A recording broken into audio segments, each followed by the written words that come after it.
I am the Reverend Barbara Gaydon, and it is my honor and joy to serve you as your lead minister, even from afar. Welcome to this service from my home to yours.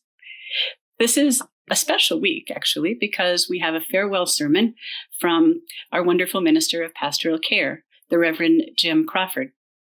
Jim has served our community and cared for us for more than 4 years now, and I would like to express my deep gratitude and thanks for Reverend Jim's kind and faithful care to us. He's been terrific to work with. I have appreciated his gentle presence and sly sense of humor. I will miss you, and thank you so much for everything, Reverend Jim.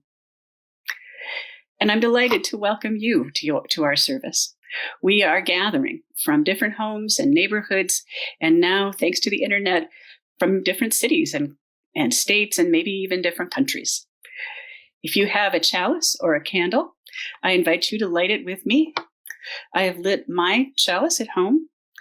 And if you're on Facebook, please also type in where you're lighting your chalice from. For example, I'm lighting the chalice on Charing Square Lane in Shrewsbury. We light this chalice to warm our hearts, to brighten our spirits, and to illuminate our path forward. May this community be a blessing to you and to the world. We are adding more music to our service this week. I'm so happy to tell you that. Our music director, Jan Chamberlain, will lead us in singing now. This is a new hymn that uses new words to an old familiar favorite.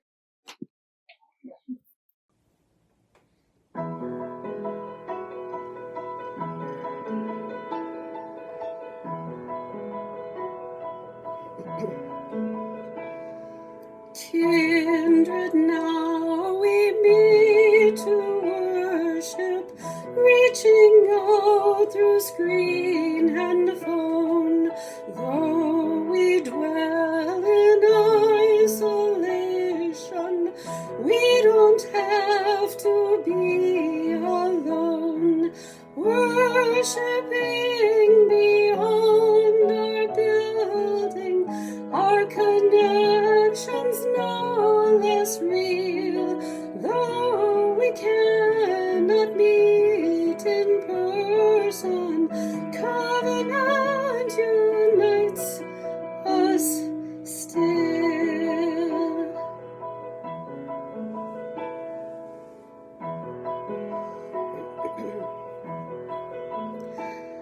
Siblings share a song of gladness, lifting spirits, spreading cheer, so that in these days of sadness we won't be consumed by fear. In this time of mass confusion, sickness, loss, and overwhelm, let's encourage one another. Hands not joined, but hearts are held.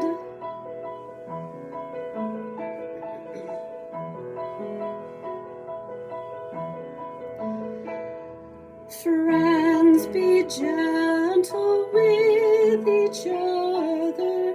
There's so much we're going through. May this be a time for healing, holding space for grieving too. Bodies, minds, and hearts are weary. Anguish fills the aching soul, but we know with perseverance broken hearts can be made whole.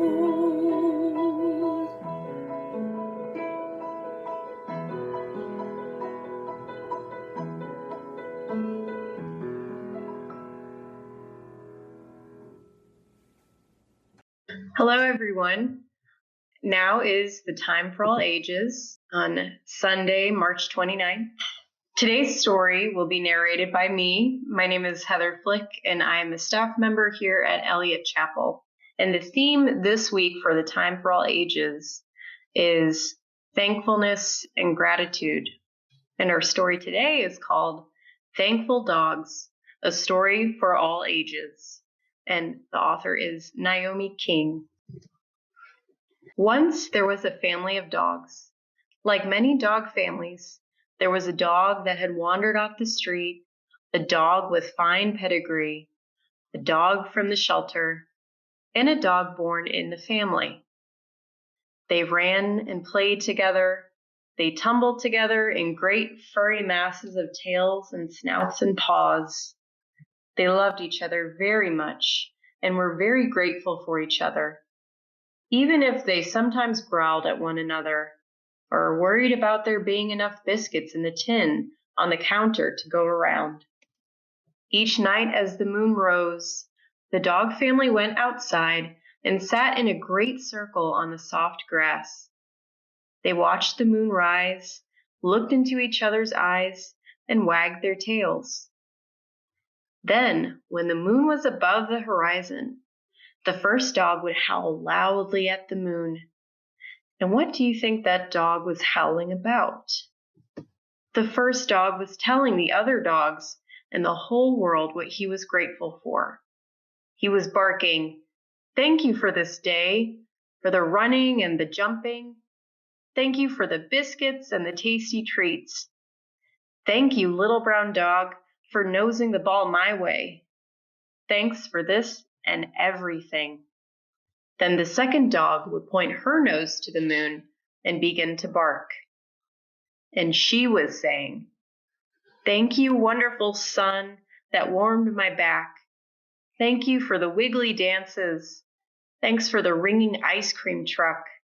Thanks for this and all my luck." Then the third dog joined the chorus, saying thanks, until all the dogs were barking together. The fourth dog led a family chorus of howls together. "Thank you, parents and families. Thank you, siblings, and thank you, neighbors. Thank you, strangers, and thank you, friends. Thank you, world, for everything.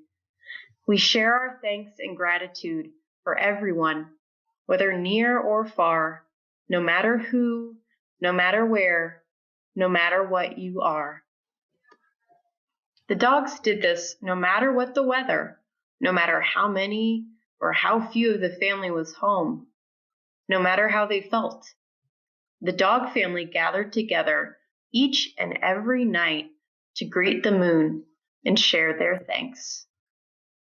And let us, as a UU community, share their circle of gratitude. Thank you so much for listening to the story today with me. I appreciate it, and I hope you enjoy the rest of the service. Thank you. Please join me, if you would, in a moment of prayer and meditation. If you wish to, you may plant your feet flat on the floor, straighten your spine, close your eyes, and follow your breath in and out. More important than ever, to slow down. We gather simply to breathe together this breath of life and to savor it. We who have at times this week held our breath in fear, take this moment to exhale. Exhale and let go. Spirit of life, everlasting love, help us to come together even though we are apart. Help us to come together with a shared purpose, to slow down illness, to provide care for the vulnerable people, to come together in safeguarding life, trusting that we can and we will care for one another, and it will be enough. Trusting that each of us is part of the rescue team. Each of us is needed for what we can offer. We are enough. And when we don't feel that we are enough, remind us that there is someone, always someone, who wants to listen and to restore us if only we ask. May each of us stay well and whole. May each of us find our ground and strength and clarity. May each of us know, even if we are alone, that we are held in the great embrace of love. Greetings, everyone, and good morning. I'm Brian Krippner, and I'm the chairman of Eliot's Board of Trustees. I'm joining you today virtually from my home office in Crestwood, and we're here to celebrate the service of our Minister of Pastoral Care, Reverend Jim Crawford. At its regularly scheduled meeting on March 10th, the Board of Trustees adopted a resolution of appreciation, which I'm pleased to read for you today. Resolution of Appreciation for Jim Crawford. Whereas the Reverend Jim Crawford, Minister of Pastoral Care, has faithfully and diligently served Eliot Unitarian Chapel for the past 4 years, coordinating our pastoral care for members in need, meeting with prospective new members, and preaching to the congregation as a whole. Now, therefore, be it resolved that the Board of Trustees hereby commends Jim Crawford for his service to Eliot Unitarian Chapel and for his many contributions to the success of our congregation. And be it further resolved that a copy of this resolution be presented to Jim as an expression of our immense gratitude. This is presented March 29th, 2020, and the resolution is hand-signed by all of the Board of Trustees. So thank you, Jim. Best of luck in all of your endeavors, and we hope to see you again and frequently. Thank you. Welcome to the Eliot Unitarian Chapel online Sunday service. I'm Reverend Jim Crawford, and I'm privileged to lead our service today. If you are joining us for the first time, we offer you a very special welcome. If you are an immigrant, a refugee, or undocumented, we welcome you. If you are a theist or an atheist or uncertain about your beliefs, we welcome you. No matter whom you love or what your gender identity, we welcome you. If you have a disability, visible or invisible, we welcome you. If you want for nothing, or if you struggle each day to make it, we welcome you. Whoever you are, you, your whole family, and all that you are, we welcome you. For this is a community of diversity, of love, and of justice. And it is good to be together in spirit and in solidarity. Our chalice lighting this morning has been written by Katie Gelfand. She is the Director of Religious Exploration at First Unitarian Universalist Church of New Orleans. And her chalice lighting is entitled The Abundance of Our Lives Together. And I light our chalice together. We light in spirit. We light our chalice as a symbol of gratitude as we celebrate the abundance of our lives together. In this sanctuary, we harvest bushels of strength for one another and offer our crop with the hands of compassion and generosity. In the authentic and gentle manner of our connections, we cultivate a simple sweetness to brighten our spirits. May we be grateful for the ways we nourish and uplift each other, for it is the sharing of this hallowed time together that sustains us. And I invite each of you now to join me into a time of prayer and meditation. If you choose, you may place your feet flat on the floor, straighten your spine, close your eyes, and follow your breath. We live in a time of great tumult and challenge. Many pressing matters of the world around us compete for our time and attention on this day. whether these are matters specific to each of our own lives or world events. There is the reality of the spread of the COVID-19 virus that spreads exponentially throughout our world. There is deep concern for the well-being and health of all who are impacted. There is sorrow for the thousands of lives already lost, with all those who mourn their passing. There is the impact of economies slamming to a halt, as well as rising anxieties that mount as a result. And there are the pressing day-to-day realities in our own lives that demand our participation. Each of these matters needs a thoughtful, compassionate response. In the midst of these and so many other pressing realities of our day, a still and quiet voice from within each of us calls us not to react, but first step into a much-needed quiet space. Here in this space, we can meditate upon principles of compassion, justice, and peace. Here we can take just a moment to breathe in and out. Here in this sacred space, we can be assured that while we may be distanced, we are not alone.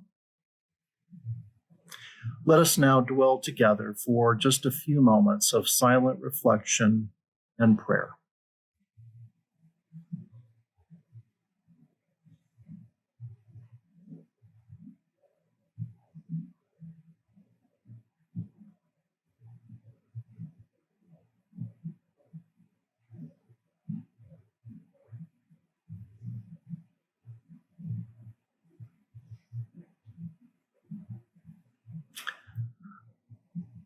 In these next few moments, I invite you to speak the names of any you wish, either aloud where you are or in your hearts, any you wish to hold up for the love and prayers of our community.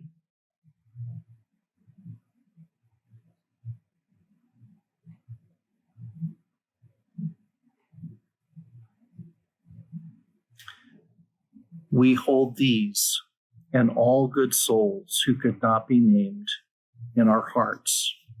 Amen.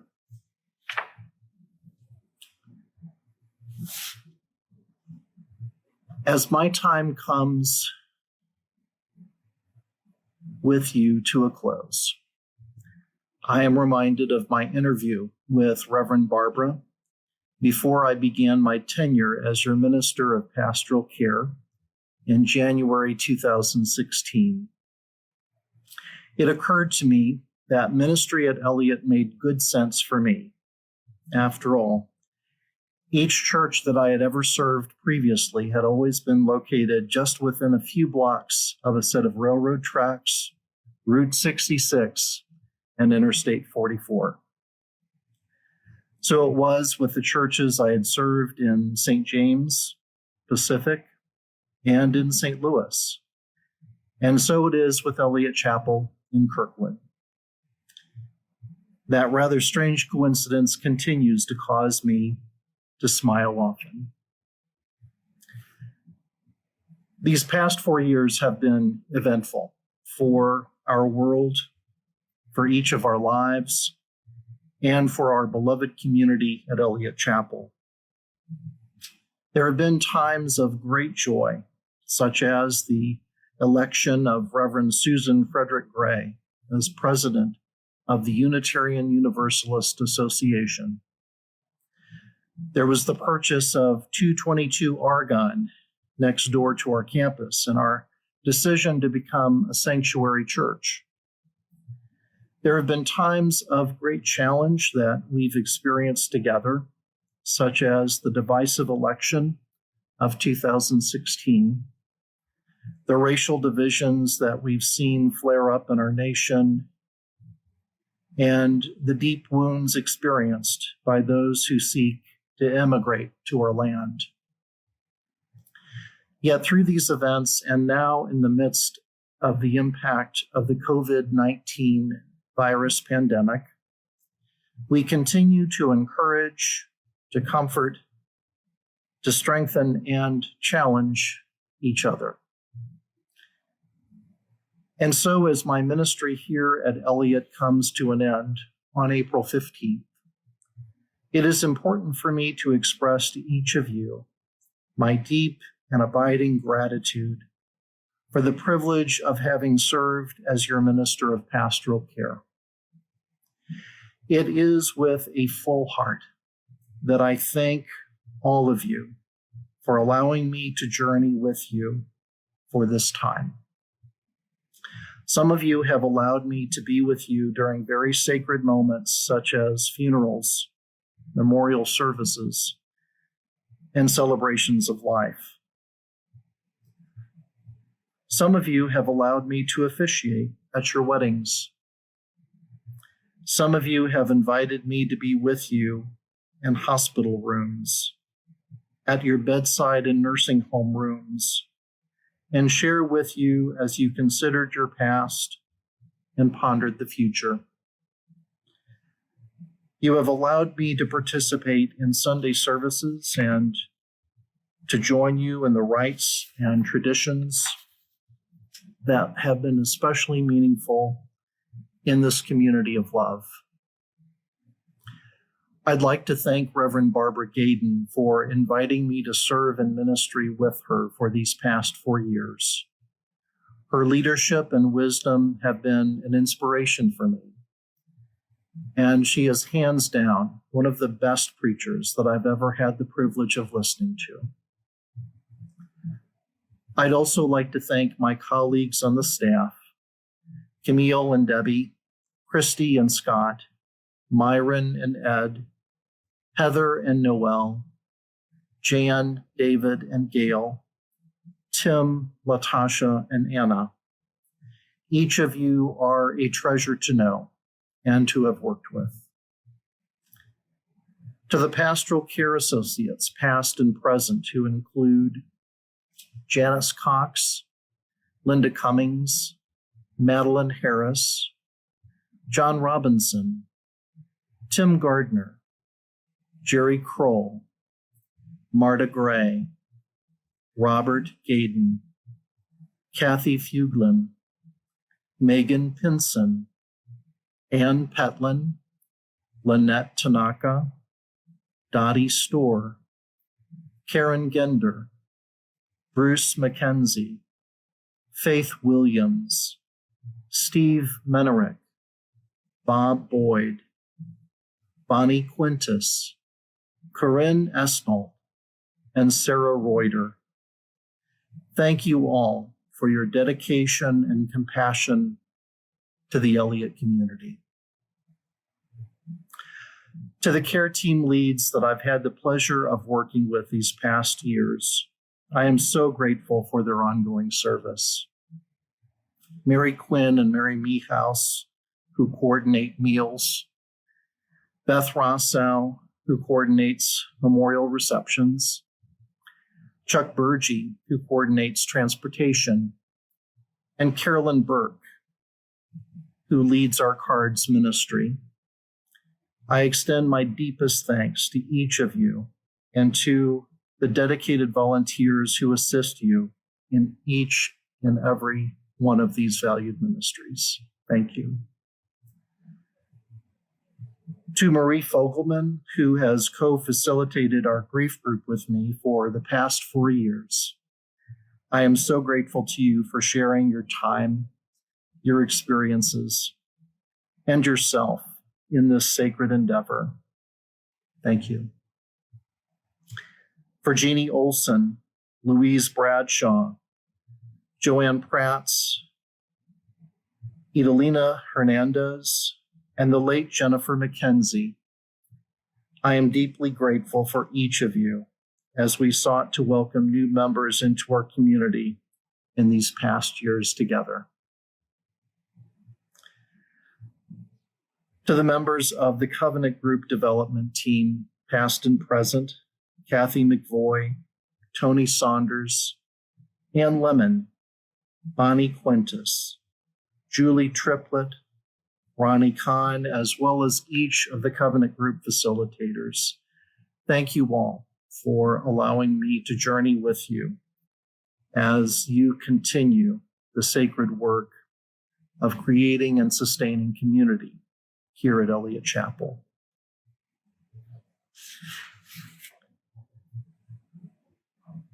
I had the privilege of being guided by my predecessor, the Reverend Michael Hennon, as I began my tenure at Eliot, and was so grateful for the direction that he provided me, as well as for the dedicated ministry he provided to our community for many, many years. And I am delighted that the Reverend Krista Taves will be succeeding me here at Eliot in order to serve as Minister of Congregational Life. Reverend Krista comes to this community with a wealth of experience, as well as so many gifts and graces for ministry. I am confident that she and Reverend Barbara will continue to lead this beloved community with compassion, with wisdom, and with excellence. I wish that circumstances would allow me to share this sermon with each of you in person. However, due to the outbreak of the coronavirus known as COVID-19, these are not ordinary times. It is imperative that we all do our part in observing the stay-at-home order that exists in St. Louis County until the threat of the spread of this virus passes. Sadly, my wife and I are deeply distressed as we communicate with our family in Italy about the rising death toll there from COVID-19. As of this date of this recording for this sermon, March 22nd, over 5,000 people in Italy have died as a result of this terrible virus. We are now beginning to see cases spread at an alarming rate here in the United States as well. Yet, we have faced challenge before, and we have endured. Certainly, this current crisis will leave a lasting impact, but I am assured by the great spirit that exists here at Eliot Chapel and elsewhere, we will make it through these challenging times together, and ultimately, I trust we will be strengthened by our collective resolve. In recent days, I've thought of the Litany of Remembrance by Roland Gittleson that I've utilized on many occasions throughout my ministry. I'd like to paraphrase that litany as I close my sermon today.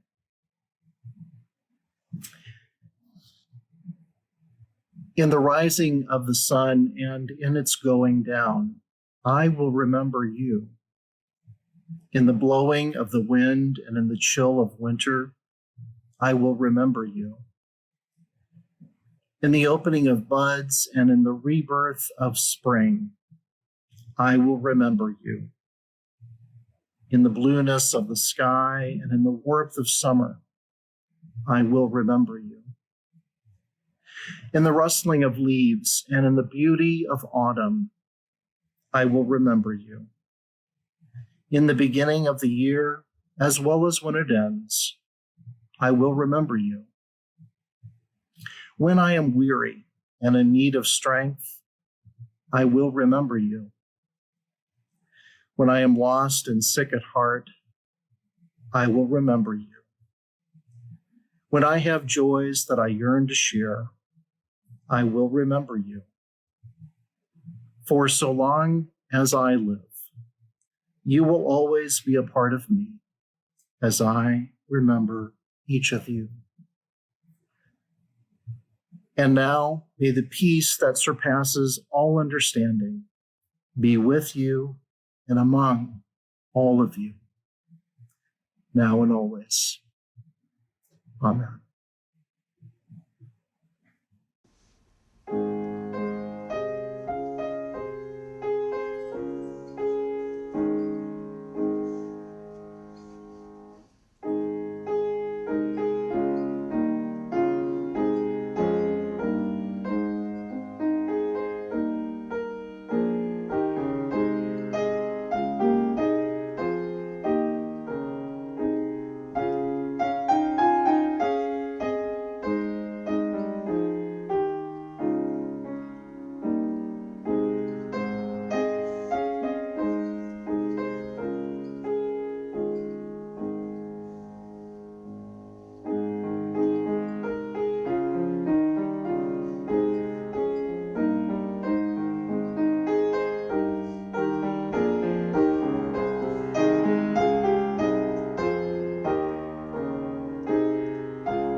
And now may the love which overcomes all differences, which puts to flight all fears, which heals all wounds, which reconciles all who are separated, be in us and among us, now and always. Go in peace and keep the light on and keep the faith.